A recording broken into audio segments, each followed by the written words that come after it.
Bismillahirrahmanirrahim. Assalamualaikum warahmatullahi wabarakatuh. Bismillahirrahmanirrahim. Alhamdulillahilladzi faqqahana fid din wal 'aqibatu lil muttaqin wala 'udwana illa 'alal zalimin. Asyhadu an la ilaha illallah wahdahu la syarikalah wa asyhadu anna sayyidana wa nabiyyana Muhammadan abduhu wa rasuluhu la nabiyya ba'dah. Allahumma salli wa sallim wa barik ala sayyidina wa maulana Muhammad wa ala alihi wa ashabihi wa man tabi'a hudah ila yaumiddin, amma ba'du. Jemaah Masjid Jamiatul Ummah yang dirahmati Allah Subhanahu wa taala, senantiasa kita bersyukur kepada Allah Subhanahu wa taala. Kita dipilihnya sebagai hamba-hambanya yang beriman, kita diberikannya nilai takwa yang begitu tinggi sehingga pada malam hari ini kita bisa masih melaksanakan sholat maghrib secara berjamaah. Mudah-mudahan Allah Subhanahu wa taala selalu melimpahkan rahmat, taufik dan hidayahnya kepada kita semua, istiqomah di dalam sholat berjamaah. Dan tak lupa kita selalu berniat, nawaitu an ataqifa fi hadzal masjid sunnatan lillahi ta'ala, sengaja aku beriktikaf di masjid ini sunat atasku karena Allah. Salawat serta salam marilah kita sampaikan kepada junjungan kita Nabi besar Muhammad sallallahu alaihi wasallam beserta para keluarga, sahabat, zuriat dan fikut-mikut beliau hingga akhir nanti. Qala al-musannifu rahimahullahu taala wa nafa'na bihi wa bi ulumihi wa lakum fid dharain amin. Menyambung bab kita yang kedua, masih dalam surah Yusuf yang pada minggu yang lalu telah kita bicarakan awal ceritanya daripada keturunan Nabi Ibrahim alaihissalam. Nabi Yusuf alaihissalam punya bapak yang bernama Nabi Ya'qub. Nabi Ya'qub punya bapak yaitu Nabi Ishaq. Nabi Ishaq adalah anak daripada Nabi Ibrahim alaihissalam.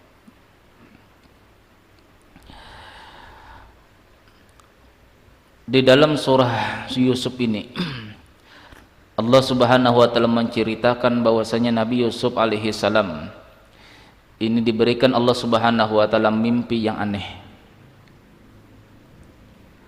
Idz qala Yusuf li abihi ya abati inni ra'aitu ahada asyara kawkaba wasyamsa wal qamara ra'aituhum li sajidin.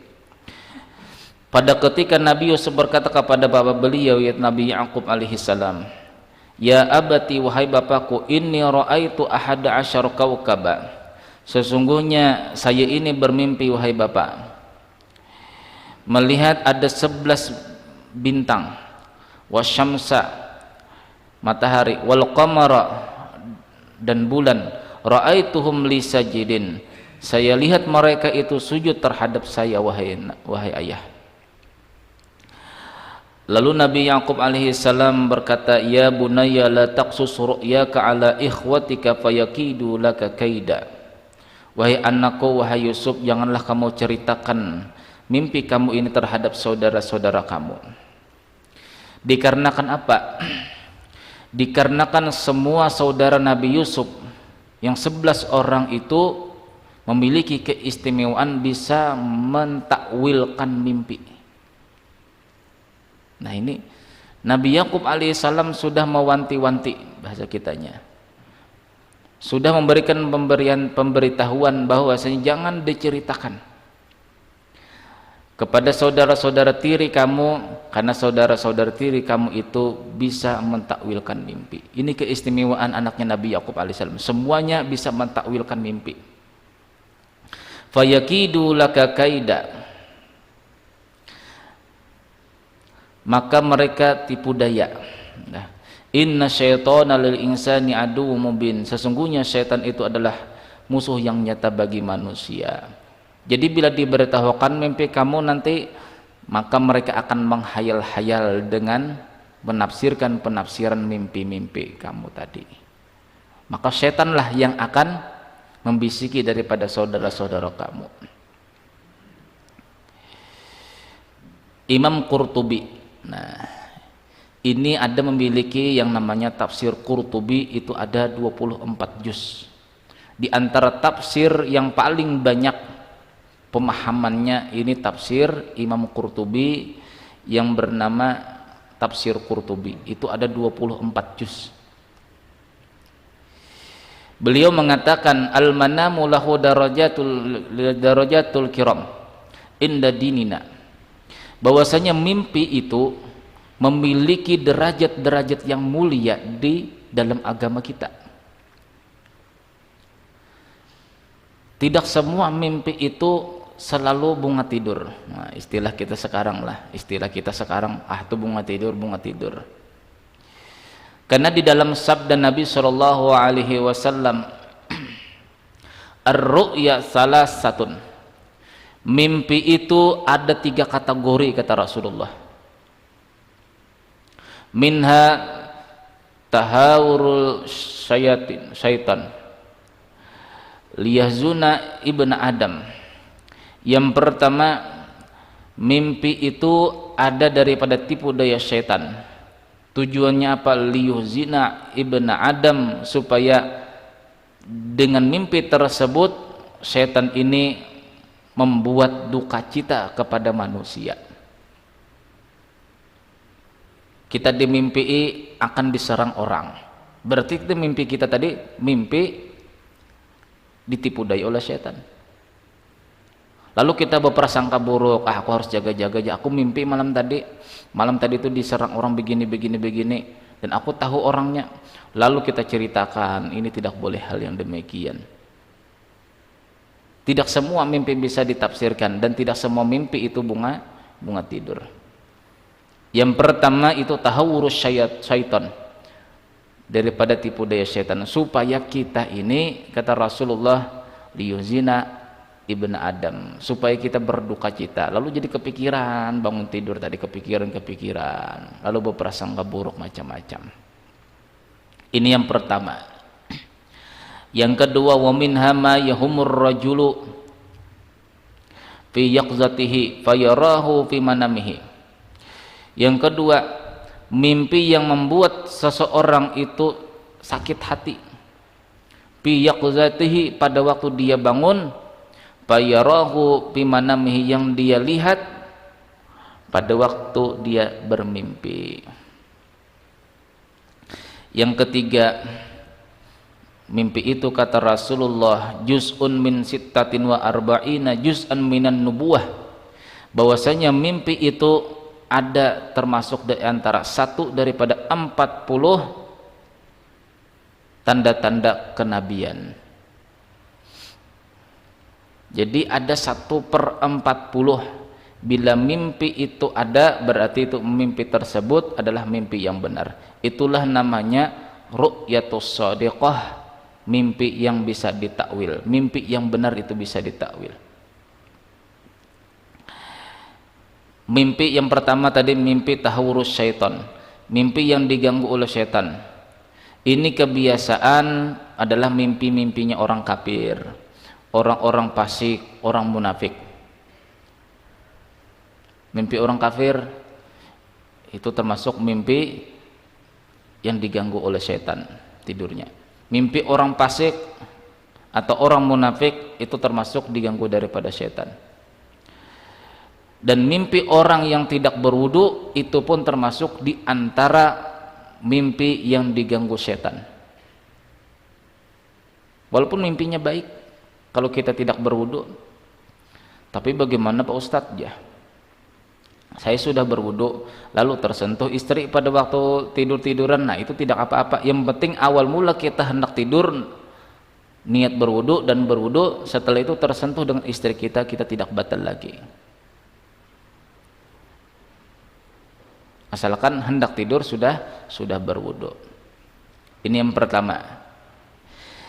Yang kedua, mimpi yaitu hasil daripada perbuatan seseorang atau tafakur seseorang. Mimpi tadi itu apa? Berasal daripada hayalan-hayalan kita. Karena kita kecapean bekerja, lalu termimpi dengan pekerjaan kita. Dengan kita banyak menghayal-menghayal mimpi sinetron-sinetron misalnya, lalu terbawa mimpi, itu tidak bisa ditakwilkan. Dua mimpi ini tidak bisa ditakwilkan. Orang yang tidak berwudu, kata Imam Qurtubi, itu tidak bisa ditakwilkan sekalipun bagus. Yang kedua, mimpi orang hasil daripada khayalan, hasil dari pemikiran, hasil daripada perbuatan siang hari seseorang, lalu terbawa ke mimpi.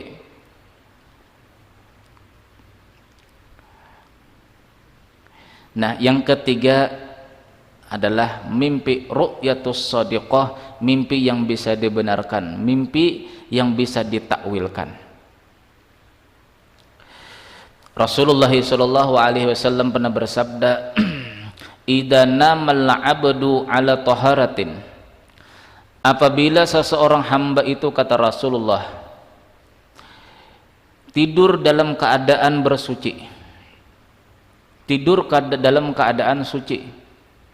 Hadis ini dikomentari oleh Imam Ghazali. Arti suci ini yang pertama, kita suci daripada badan, baik pakaian kita yang kita pakai tidur ataupun kita dalam keadaan berwudu. Satu. Yang kedua, suci daripada i'tiqad, artinya hati kita ini bersih, kita ini selalu bertobat. Jadi kalau ingin mendapatkan mimpi yang mimpi nanti bisa ditafsirkan, dan bahkan kita terbiasa nanti dimimpikan Allah Subhanahu wa taala sesuatu yang akan datang. Kita misalnya tidak punya anak, nanti kita bermimpi punya anak, insya Allah akan punya anak, asalkan syaratnya tadi. Yang pertama, kata Imam Ghazali, orang itu suci daripada pakaian yang najis atau berwudu. Satu. Yang kedua, bertobat. Jadi kita banyak-banyak istighfar sebelum tidur. Jadi habis berwudu, kita hendak tidur tuh baca-baca istighfar, minta ampun kepada Allah Subhanahu wa taala atas dosa-dosa kita siang hari. Kalau bisa inilah kata guru saya, setiap kali hendak tidur, kata beliau, hendaklah kamu mandi junub, sekalipun tidak junub. Karena orang yang junub lah orang yang terhindar daripada rahmat Allah. Orang yang junub apabila makan atau minum, menurut ulama-ulama fikih kita, Imam Syafi'i, di bawah ashab Imam Syafi'i itu mengatakan di antara mewaris daripada kepakiran adalah orang yang makan atau minum masih dalam keadaan junub. Kita berhubungan dengan istri kita malam harinya, lalu subuh bangun, nunggu azan, jam minum dahulu, makan dahulu. Nah, itu mewaris daripada kepakiran. Karena orang junub itu adalah orang yang berhadas besar. Orang yang berhadas besar itu dijauhi oleh rahmat Allah Subhanahu wa taala. Nah, jadi kalau ingin tidur kita itu dirahmati Allah Subhanahu wa taala, kita mandi junub sebelum tidur. Ini bagi yang tahan dingin nih lah, apalagi ini musim dingin, bagi yang tahan. Dan cara mandinya itu kita rasakan, bukan sekedar mandi, kita rasakan air itu mengalir kepada seluruh tubuh kita. Berjalannya air itu mulai kepala, seluruh tubuh kita rasakan. Nah, supaya menyatu yang namanya rasa, itu pelatihan dalam kita, pelatihan rasa. Karena rasa itu tidak bohong, inilah. Karena rasa itu tidak bohong dan meliputi seluruh tubuh kita. Kita sakit di ujung, kita misalnya luka di ujung jari, maka seluruh tubuh kita akan merasakan sakit. Jadi anggota tubuh kita, inilah anggota tubuh kita. Sebelum kita berwudu, kita mandi junub dahulu. Supaya apa? Supaya tubuh anggota zahir kita ini bisa yang namanya merasakan yang namanya rasa. Karena rasa itu esa, rasa itu satu. Kita tidak bisa dibohongi oleh rasa. Nah, lalu kita berwudu, lalu kita beristighfar, mohon ampun kepada Allah Subhanahu wa taala. Insyaallah mimpi kita nanti insyaallah mimpi yang bagus-bagus. Di dalam kitab Tafsir Shawi juz yang kedua, itu kanlah sarah daripada kitab Jalalain yang dikarang oleh Imam Jalaluddin Abdurrahman Jalaluddin As-Suyuti. Itu beliau mengatakan, ala inna awliya Allahi la khaufun alaihim wa lahum yahzanun alladzina amanu wa kanu yattaqun lahumul busyra fil hayatid dunya. Wali-wali Allah Subhanahu wa taala itu, kata di dalam Al-Qur'an, lahumul busyra fil hayatid dunya. Wali-wali Allah taala itu mereka sudah diberikan Allah taala kabar gembira di waktu mereka dalam dunia. Sebelum meninggal dunia, itu para wali-wali Allah Subhanahu wa taala itu diberikan kabar gembira. Nah, di antara kabar gembira tersebut, orang itu selalu bermimpi yang bagus-bagus. Orang yang menjadi kekasih Allah Subhanahu wa taala itu memiliki tiga tanda di dalam kehidupannya. Yang pertama, ru'yatus sholihah. Ini dalam kitab Tafsir Shawi. Ru'yatus sholihah, mimpi yang bagus-bagus. Mimpi dengan guru kita, mimpi dengan para habaib, mimpi majelis taklim. Bahkan Ibnu Sirin ya, di dalam kitab Ta'birur Ru'ya, itu barang siapa yang bermimpi sholat berjamaah di masjid atau di mushola, maka orang itu termasuk orang yang mendapatkan taufik dan hidayah Allah Subhanahu wa taala. Jadi kalau masjid itu, kita sholat di masjid itu ada pengajian, berarti pengajiannya itu termasuk pengajian yang tidak sesat. Kita bingung sekarang nih lah, mau ikut pengajian sanakah, kesinikah, kita tidak tahu. Aliran-aliran sekarang sudah banyak. Jadi kalau kita diberi tahu oleh Allah Subhanahu wa taala, kita pernah sholat di masjid tersebut dan sering bermimpi di dalam masjid tersebut berimaman, berarti masjid tersebut diisi oleh pewaris daripada anbiya atau pewaris daripada nabi. Artinya ulama yang betul-betul ulamaul akhirah. Nah, bila kita sudah sering di sana, padahal aku juga sering di masjid sana sholat, di sini sekali dua kali aja, cuma aku sering mimpi di sini misalnya, berarti masjid tersebut diridhoi Allah Subhanahu wa taala. Itu di dalam kitab Tarbirur Ru'ya karangan daripada Ibnu Sirin. Nah, kita tinggal pilih inilah, kita sering masjid di sana, sholat di sana, tapi tidak pernah bermimpi di sana. Sedangkan kita misalnya mimpi cuma satu kali seminggu misalnya sholat di sini, tapi kita sering bermimpi sholat berjamaah di sini, berarti masjid ini insya Allah diridhoi Allah Subhanahu wa taala, baik yang mengimaminya atau jamaah-jamaahnya ataupun majelis taklimnya.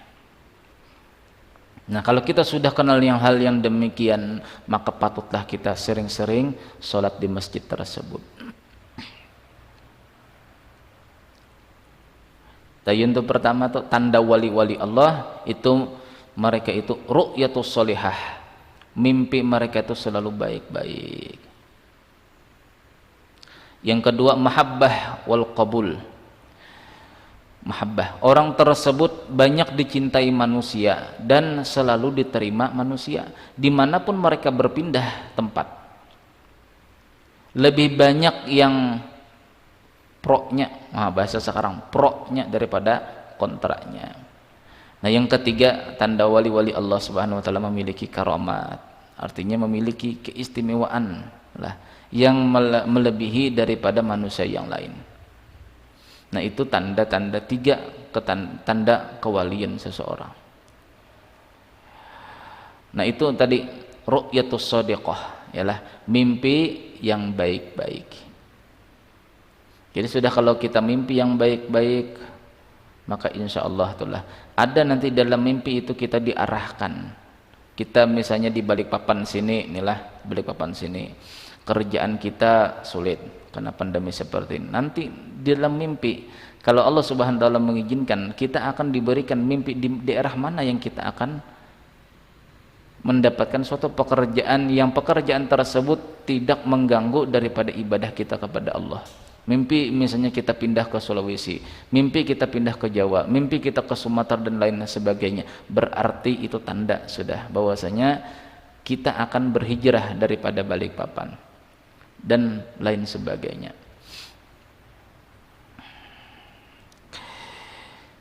Jadi sabda Nabi SAW tadi, idza namal abdu ala taharatin, apabila seorang hamba itu bermimpi tidur dalam keadaan suci, urija bi ruhi alal arsy, maka roh tersebut, roh orang yang bermimpi, roh yang orang tidur tadi akan dinaikkan Allah Subhanahu wa taala di arasy.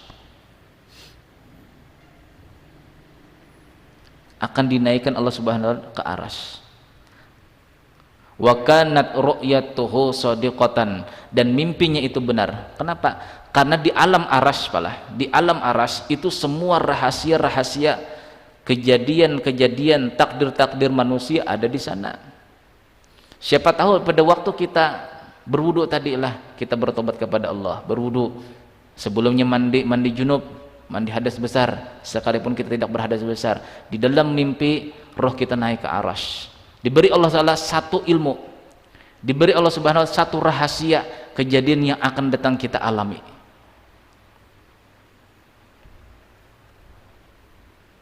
Entah itu ilmu rahasia tersebut, mimpi rahasia tersebut, entah ditakwilkan lagi ataupun tidak ditakwil lagi, kita sudah paham dengan makna mimpi tersebut.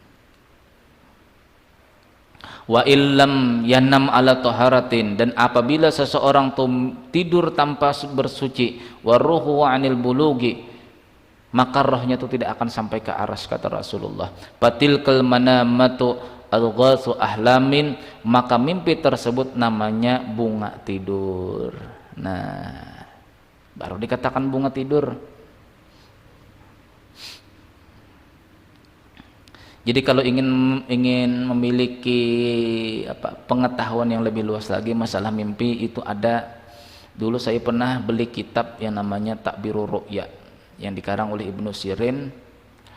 Lalu ada teman minjam, sampai sekarang belum dikembalikannya.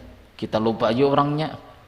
Makanya sulitlah, bukan kita pelit nih lah masalah kitab, karena kitab-kitab dahulu itu sekarang ini jarang sudah dicetak-cetak lagi, jadi bingung kita. Bukannya kita kikir lah meminjami, cuma kebiasaan orang tadi, kebiasaan sudah rame-rame baca kitab kita, lupa dikembalikannya. Ada berapa biji kitab yang hilang tuh di tangan teman-teman tuh, lupa sudah. Termasuk di antaranya sarah daripada Sahih Bukhari, hadis itu ada 18 jilid kalau tidak salah. Ada berapa biji itu hilang. Ta'birur Ru'ya hilang juga. Ada berapa biji kitab kita dahulu itu yang hilang tuh. Dipinjam teman, hilang. Dipinjam teman, hilang. Ya Allah, ya Rabbi. Jadi bukan kita malas lah meminjami, kalau tidak dikembalikan ini masalah. Kita berjuang belajar dahulu, belajar halaman demi halaman, berapa tahun belajar begitu, teman minjam, hilang kitab tadi. Coba perjuangan kita belajarnya itu, bukan masalah harga kitabnya, perjuangan kita mendabit lah penjelasan daripada ustadz kita. Pemahamannya begini, cara pemakaiannya begini, dalam kitab tuh kita sudah tulis, ternyata hilang. Coba perjuangan kita dahulu. Yang pertama tuh kitab yang dikarang oleh Imam Ibnu Sirin yang bernama Ta'birur Ru'ya, mentakbirkan mimpi. Ada lagi yang dikarang oleh Syekh Abdul Ghani An-Nabulusi. Itu kitabnya bernama Ta'tirul Anam fi Ta'biril Manam. Ada juga yang dikarang oleh Qamaruddin Ad-Damiri. Ini istimewanya nih lah. Ada kitab yang istimewa, tafsir mimpi, ada yang dikarang oleh Imam Qamaruddin Ad-Damiri. Beliau ini khusus mentafsirkan mimpi-mimpi seseorang yang apabila mimpi tersebut ketemu dengan binatang. Contoh misalnya seseorang tuh biasanya bermimpi minum susu unta. Kita belum pernah berhaji, belum umrah, belum, tapi di balik papan misalnya kita bermimpi minum susu unta. Orang yang bermimpi mimpi apa tadi? minum susu unta adalah itu nanti di dalam tafsirnya, di dalam tafsir mimpi itu orang nanti akan mendapatkan yang pertama harta, yang kedua akan mendapatkan ilmu, dan yang ketiga akan mendapatkan ilmu rahasia, entah itu untuk pengobatan ataukah itu untuk membimbing seseorang. Itu apabila kita bermimpi minum susu unta. Ada lagi bila seseorang bermimpi misalnya minum susu sapi, apalagi hari kurban inilah, malam-malam misalnya Allah sapi inilah, nah sapi kurban, malam hari rayanya termimpi minum susu sapi. Ini kira-kira nih gara-gara menghayal mungkin melihat susu sapi tadi besar-besar begini inilah. Nah, orang yang bermimpi demikian maka cita-citanya akan disampaikan Allah Subhanahu wa taala, akan tercapai daripada cita-citanya. Kita bercita-cita ingin memiliki rumah misalnya, kita bercita-cita ingin memiliki motor sendiri, tidak kredit lagi, mencita-cita punya rumah sendiri karena sekarang ikut ngontrak atau menyewa. Nah, mimpi kita mimpi minum susu sapi, insya Allah tidak akan lama cita-cita kita akan dikabulkan Allah Subhanahu wa taala. Ada lagi orang misalnya mimpi minum susu kambing. Jadi kalau mimpi susu sapi, orang tersebut setahunan akan mendapatkan kemakmuran. Ini tafsir ulama-ulama dahulu lah, ulama-ulama dahulu. Mereka ini biasanya mengambil daripada Al-Quran dan hadis, lalu ditafakurkan mereka, lalu ada hasilnya. Jika kalau mimpi minum susu sapi, orang tersebut dalam 1 tahun ke depan kehidupannya akan makmur. Misalnya itulah banyak hutang akan terlunasi. Apabila orang itu bermimpi minum susu kambing, maka orang tadi akan mendapatkan yang pertama harta, yang kedua ilmu, yang ketiga orang itu akan mendapatkan kegembiraan yang banyak dan mendapatkan kebaikan yang banyak. Tapi apabila seseorang itu bermimpi minum susu binatang liar, kuda misalnya, apalagi susu binatang liar, maka itu pertanda, kata beliau, orang itu agamanya lagi rusak. Susu kuda, susu janda, susu beruang, pokoknya sejenis binatang-binatang liar kita minum susunya, maka itu pertanda bahwasanya agama kita pada waktu itu rusak. Entah kita kelupaan, kita sering berjanji lalu kita ingkari, ataukah kita sering berkata-kata tetapinya kata-kata tersebut tidak kita rasa kita berdusta. Karena banyak yang kita ini tidak sadar lah, terkadang kita ini merasa diri kita bercerita sesuatu, dikira kita pas sudah cerita kita tadi ternyata banyak bohongnya.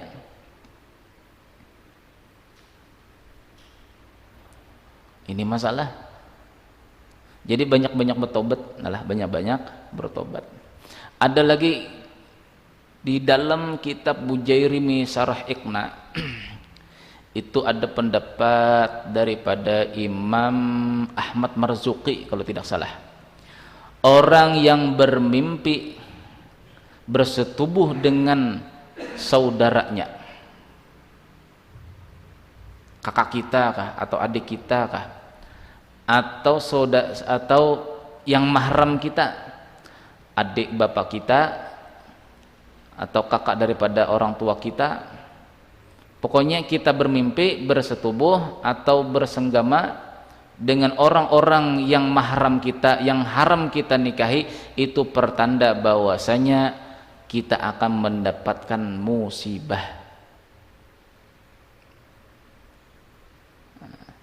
Jadi kita ini bersyukurlah Kalau kita sudah berwudu, inilah sudah berwudu lah, mandi junub sudah, berzikir sudah, bertobat kepada Allah Taala sudah, ternyata di dalam mimpi tadi kita bermimpi bersetubuh dengan mahram kita, apakah itu baik, apakah itu tidak baik? Itu baik, pertanda bahwasanya Allah Taala sebelum mengirim bala kita disuruhkan bertobat dahulu pagi itu.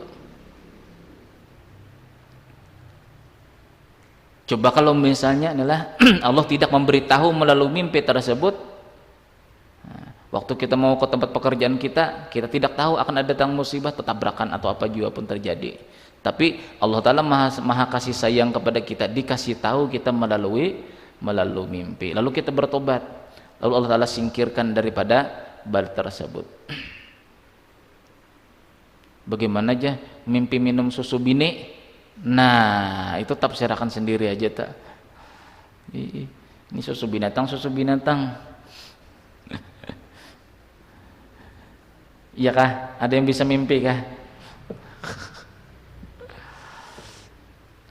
Jadi kalau kita mimpi lagi menurut Imam Ahmad Marzuki tadi lah dalam kitab Ujairimi juz yang kedua kah, kalau tidak khilaf juz kedua ke juz pertama tuh.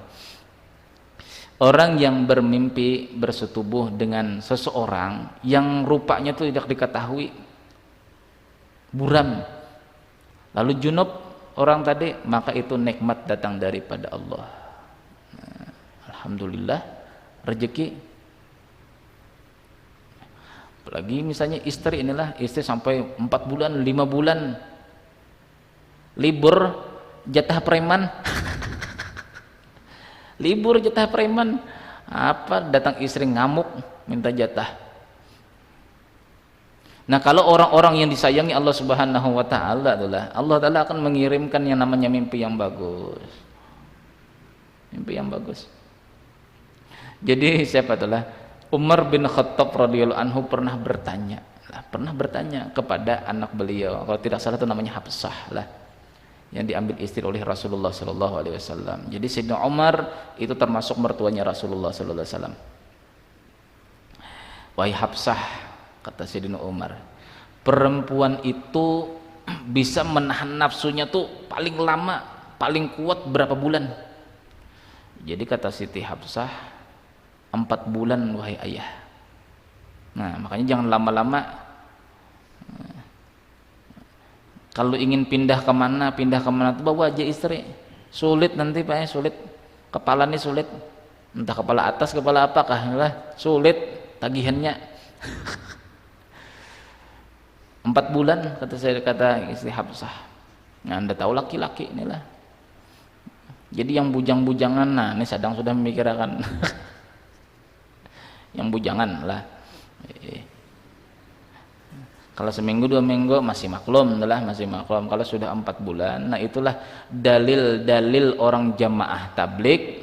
Kita pernah ikut jamaah tablik 40 hari lagi, tidak tanggung-tanggung 40 hari.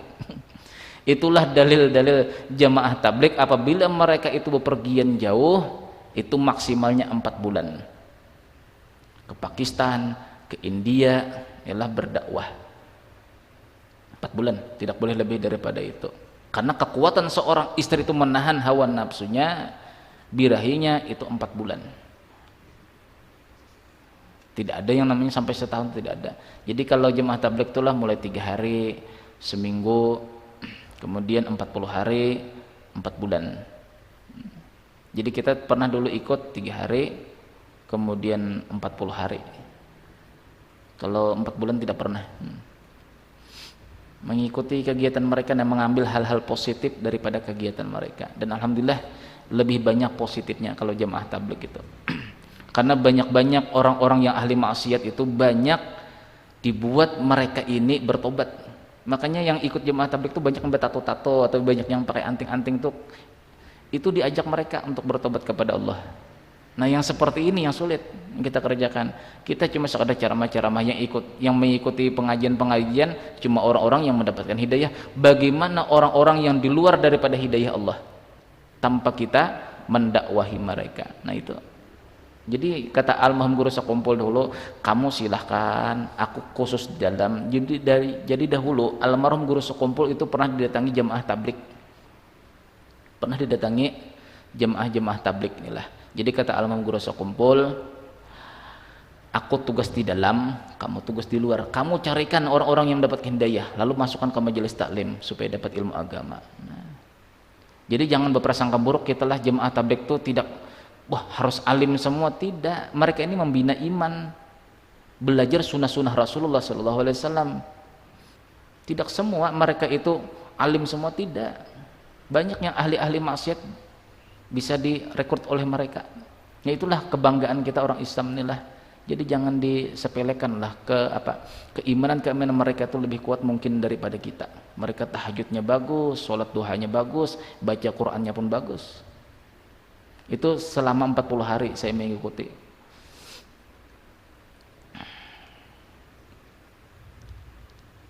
Apa tadi? Oh, lupa sudah. Jadi 4 bulan tadilah ceritanya lah, 4 bulan. Nah, kalau ingin pindah suatu keluar daripada pulau, bawa aja istri, jangan dilama-lamakan.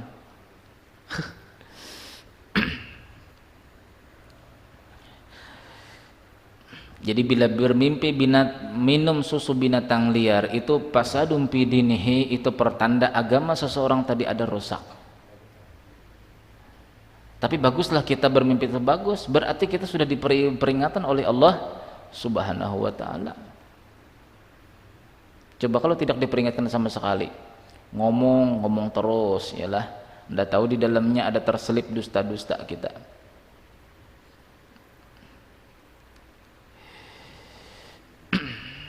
Jemaah yang dirahmati Allah Subhanahu wa ta'ala, Rasulullah sallallahu alaihi wasallam bersabda, "Idza ra'a ahadukum ma yuhibbu falyuhaddits bih, wa idza ra'a ma yukrihu falyatahawwal ila jambihil akhar, wal yataful an yasari thalasan wal yasta'id billah min syarriha wa la tuhaddits biha ahadan fa innaha lam tadurruhu." Apabila salah seorang kalian, kata Rasulullah, bermimpi sesuatu yang kalian sangat nikmati di mimpi tersebut, artinya kalian sangat senangi mimpi tersebut. Kita bermimpi ikut di majelis taklim, kita bermimpi ketemu dengan para wali-wali Allah Subhanahu wa ta'ala. Apa kata Rasulullah? Fal yuhaddits bih, hendaklah kamu bicarakan mimpi tersebut, tapi jangan di tengah orang banyak lah. Kalau bisa kita bermimpi demikian, datangi kepada orang-orang yang bisa mentakwilkan mimpi. Karena bagi orang-orang munafik lah, apabila mereka itu mendengar mimpi-mimpi yang bagus, lalu mereka ini ada di dalam hati mereka itu terselip yang namanya dengki, iri. Lalu mereka yang munafik tadi ini bercerita lagi, padahal dia pun tidak pernah bermimpi. Di dalam hadis Nabi SAW, termasuk di antara dosa besar, man tahallama kadziban, kata Rasulullah, barang siapa yang bermimpi, menceritakan mimpi secara dusta, itu termasuk dosa besar. Kita bercerita mimpi begini, ternyata kita simpangkan ceritanya tadi, nah itu termasuk dosa besar. Hendak segera bertobat, kata Rasulullah. Memanglah mimpi ini adalah, bila mimpi itu sangat sulit kita pikirkan penafsirannya. Kita biasanya ditambahinya supaya orang yang mendengarkan cerita kita ini paham. Kita tambahi. Nah, ditambah yang demikian itu termasuk di antara dosa-dosa besar. Naudzubillah min dzalik. Wa idza ra'a ma yukrihu falyatahawwal ila jambihil akhar. Apabila seseorang itu bermimpi, kata Rasulullah, sesuatu yang dia tidak senangi, falyatahawwal, hendaklah dia berbalik ila jambihil akhar, kepada sisi tubuhnya yang lain. Bila kita miring ke kiri, bermimpi buruk. Bila bangun, kata Rasulullah, berpindah miring ke sebelah kanan. Masih lagi termimpi buruk, bersambung lagi ceritanya nih mimpinya tadi, habis dikejar ular tadi misalnya, bangun. Mimpi kedua, digigit ular, sudah. Bangun lagi. Nah, bila sudah demikian, kata Rasulullah, falyatpul an yasarihi salasan, hendaklah dia berludah 3 kali di sebelah kirinya. Beludahnya jangan banyak-banyak. Maka bini di samping sinilah, sunnahnya tuh bini sebelah kiri. Tuh aja.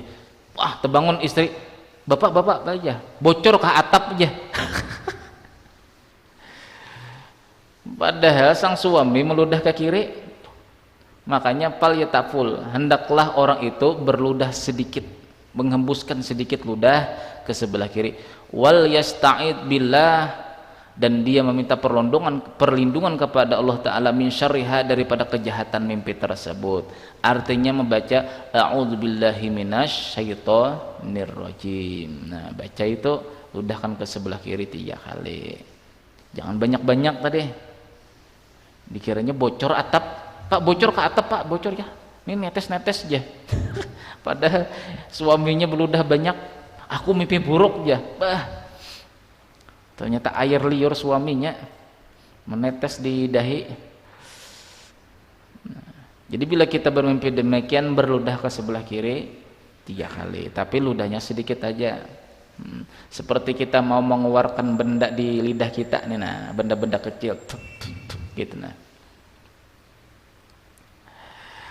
itu yang pertama sunnahnya lah. Bila kita bermimpi yang baik, hendaklah kita ceritakan.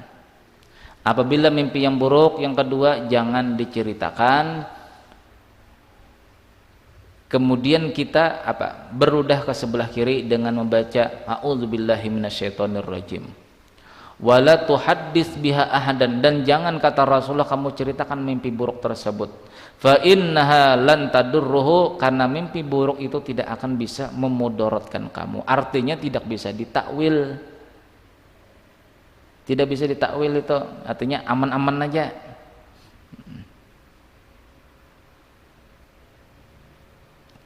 Ar-ru'ya 'ala rajulin ta'irin malam tu'bar fa idza ubirat waqa'at. Mimpi seseorang itu tidak akan terjadi, kata Rasulullah, malam tu'bar, selama tidak diceritakan. Fa idza ubirat waqa'at, apabila diceritakan maka akan terjadi. Jadi bila mimpi buruk, mimpi kecelakaan, itulah mimpi apa juga pun jangan diceritakan. Jangan diceritakan. Bila hal-hal yang buruk, itulah yang kita, apabila kita terjadi di hadapan kita mimpi tersebut, kita tidak akan tahan, maka jangan diceritakan. Tapi kalau misalnya mimpi buruk tadi, mimpinya yang enteng-enteng aja, misalnya itulah tertusuk jarum kah, misalnya itulah, itu boleh kita minta tafsirkan. Tapi mimpi tersebut boleh kita ceritakan apabila kita dalam keadaan suci. Bila sudah tahu sudah tidak berwudu, apalagi nonton sepak bola sampai ketiduran, mimpi bersalaman dengan Maradona aja misalnya, mimpi ketemu Ronaldo, enggak usah diceritakan tuh, itu jelas-jelas mimpi aghasu ahlam, bunga-bunga tidur. Tapi bila sudah berwudu lah, udah berwudu, bertobat kepada Allah sudah juga, mimpinya mimpi buruk, berarti itu ada takbirnya. Jadi kita lihat posisi kita. Apabila posisi dalam mimpi tersebut terjadi di waktu kita bangun, kita tidak tahan, tidak usah diceritakan. Tapi apabila mimpi itu kita yang sesuatu hal yang kecil-kecil saja adalah, maka kita ceritakan supaya kita mendapatkan yang namanya tadi takbir mimpi tadi. Jadi tidak semua lah mimpi kita yang bagus-bagus itu kita ceritakan kalau kita tidak tahan. Bila kita tahan, silakan kita ceritakan.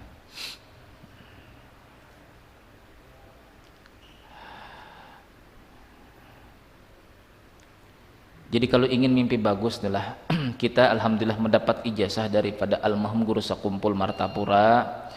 Itu barang siapa yang membaca Lailatahu khassani li ru'yati wajhin zala an kulli man ra'ahu syaqa, itu 48 kali. Insyaallah kita akan bermimpi dengan Rasulullah sallallahu alaihi wasallam. Cuma kita perlu ketahui lah, seminggu misalnya mengamalkan itu adalah lailatahu khassani li ru'yati wajhin zala an kulli man ra'ahu syaqa. Itu bertahap. Orang yang ingin bermimpi dengan Rasulullah itu tahap di bawah Rasulullah itu harus bermimpi dengan Nabiullah Khidir. Nah, sebelum bermimpi Nabi Khidir kita harus bermimpi wali-wali Allah. Sebelum bermimpi dengan wali-wali Allah, kita harus dibersihkan, tanda bersih hati kita itu kita bermimpi dengan guru-guru kita.